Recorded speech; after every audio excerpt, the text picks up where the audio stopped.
Okay, I want to share a conversation that I had the other day, last week in the gym with a very dear friend of mine. And, you know, I could drop his name. He's very, when he was competing, he was a very famous, world famous bodybuilder, really up there, top shelf. And he's a little bit older than me. He must be 60 if he's a day. Could be older than that, I don't know. But he don't look it. Mashallah, he looks really young. Anyway, we're having this. Me and him, we used to be PTs in the same gym. And we never ever talk about bodybuilding. But this is someone who is renowned, world famous. Anyway, we're having this conversation. And he's a little bit older than me, like I just mentioned. And he's like this close, this millimeters away from being Muslim. He calls God Allah. He talks about the Quran. He said he prays. He says all of this stuff, yeah?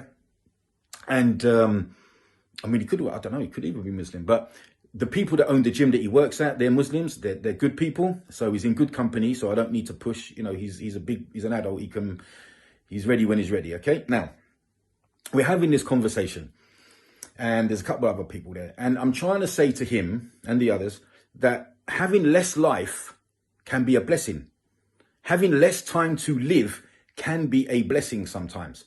And what do I mean by that? So the less you have of something, the more valuable that something becomes.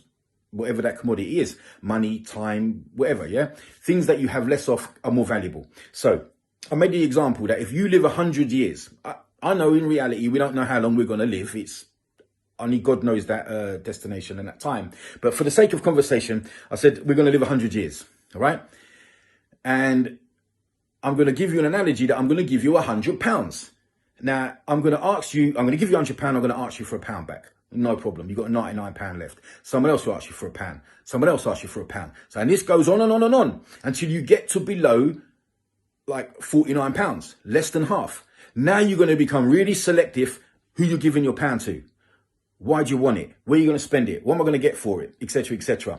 The same is true, because I'll use the analogy, with your time. Imagine your time is like money. You're giving it away. When you're young, you can invest give a bit of time away hanging around with this person that's no good to you, or you're no good to them even. Being in a relationship that's no good to you or no good to them. Doing a job that you hate. Studying stuff that you're never going to use. You're not going to use it as a career and it's not beneficial knowledge. You're just wasting time. Doing stuff that are just sitting there playing, people play video games for days at a time. Waste of time.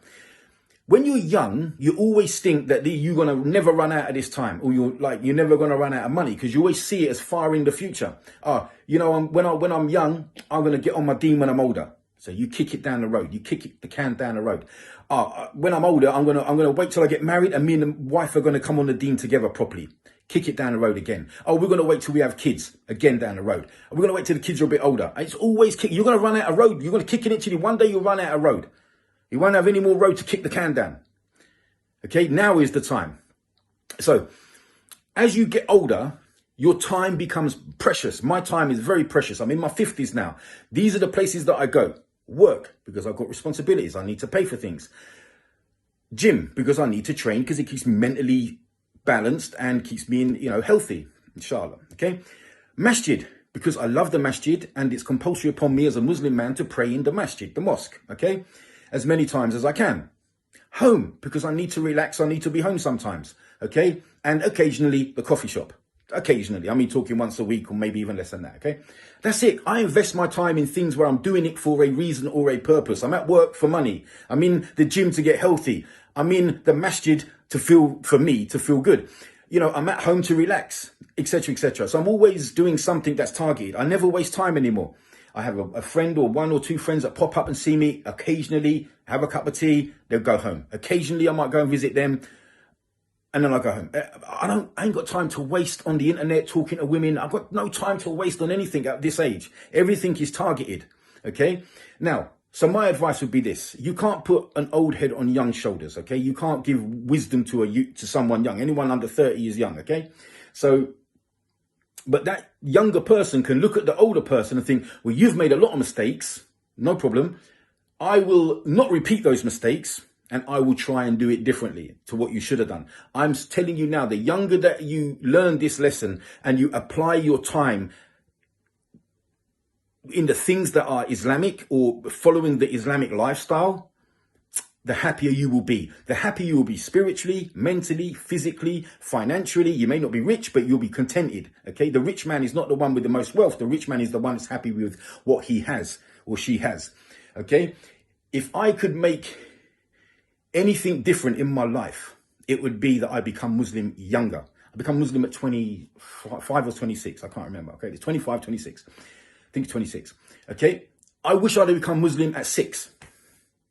If you know what I mean, I live like that, okay? Because it's a way better way of living. And it's a way better way of investing your time, because everything that you do as a Muslim is an investment for the next life and an enjoyment for this life. So that would be my advice. I don't know where I'm going to go with this rant. It was just when I was talking to this brother in the gym, and it become really, when I said it to him, it become very relevant to me as well, that me and him are both over the hill, as the saying goes. We both peaked and we're coming down the other side now. Even if I lived another 30 years, that put me in my way into my 80s.